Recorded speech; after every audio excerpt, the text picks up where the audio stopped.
Hello बच्चों, let's read the question. Here the question is saying that the downstream process includes. ठीक है, हमें बताना है downstream processing के दौरान क्या क्या होता है. First statement is saying formation of the product with suitable preservatives. ठीक है, तो हम जो भी प्रोडक्ट फॉर्म करते हैं उसमें हम suitable preservatives का इस्तेमाल करते हैं. Statement 2 is saying that purification of the product, हम प्रोडक्ट को प्यूरिफाई करते हैं. Statement 3, quality control testing and clinical trials in case of drugs. अगर हम ड्रग्स का प्रोडक्शन कर रहे हैं so we have to take care of the quality control और clinical trials. And जो statement 4 है वो कह रहा है the separation of the product from the reactor. Fine.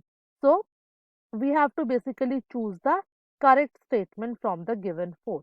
ठीक है, तो अगर हम बात करें what is the key concept that we are using in this question, तो यहाँ पे हम डाउनस्ट्रीम प्रोसेसिंग के बारे में बात कर रहे हैं. ठीक है, अगर हम बात करें डाउनस्ट्रीम प्रोसेसिंग एग्जैक्टली होता क्या है, तो हम कहते हैं कोई भी रिएक्शन अगर हम बायो रिएक्टर में करवाते हैं, ठीक है, जो बायो रिएक्टर होता है वो एक बहुत ही बड़ा वेसल होता है जिसके अंदर हम जो रिएक्शन करवाते हैं वो काफी ह्यूज अमाउंट में होता है. ठीक है, और इस बायो रिएक्टर से जो हमें प्रोडक्ट्स मिलते हैं एट लास्ट उसे हमें प्यूरिफाई करना होता है और सेपरेट करना होता है. ठीक है, तो जब बायो रिएक्टर का जो लास्ट स्टेप होता है there we will basically carry out the separation. वहां पे हम प्रोडक्ट को सेपरेट करते हैं और उसको प्यूरिफाई करते हैं.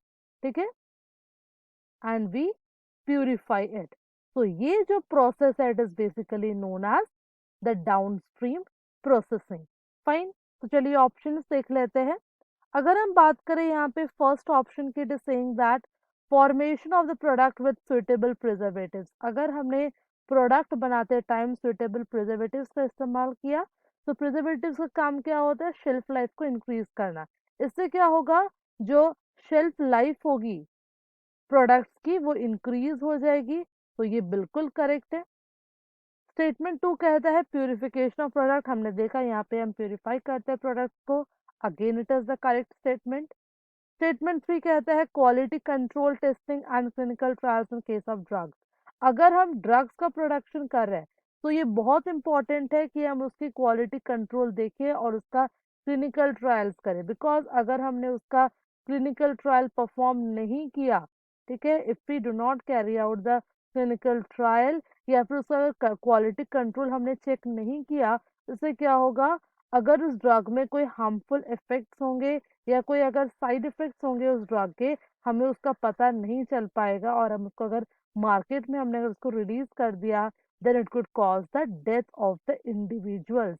ठीक है, तो डेथ को अगर हमें रोकना है या ऐसे की कंडीशन को अगर हमें रोकना है तो ये बहुत इंपॉर्टेंट है कि ड्रग्स बनाते टाइम ही हम उसका क्वालिटी कंट्रोल टेस्टिंग कर ले और उसका क्लिनिकल ट्रायल भी कर ले. That's why again it is the correct statement for downstream processing.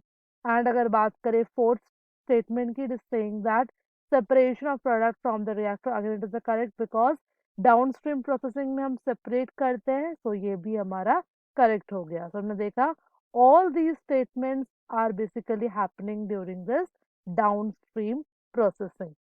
That's why जो हमारा यहाँ पे correct answer होगा that will be option D.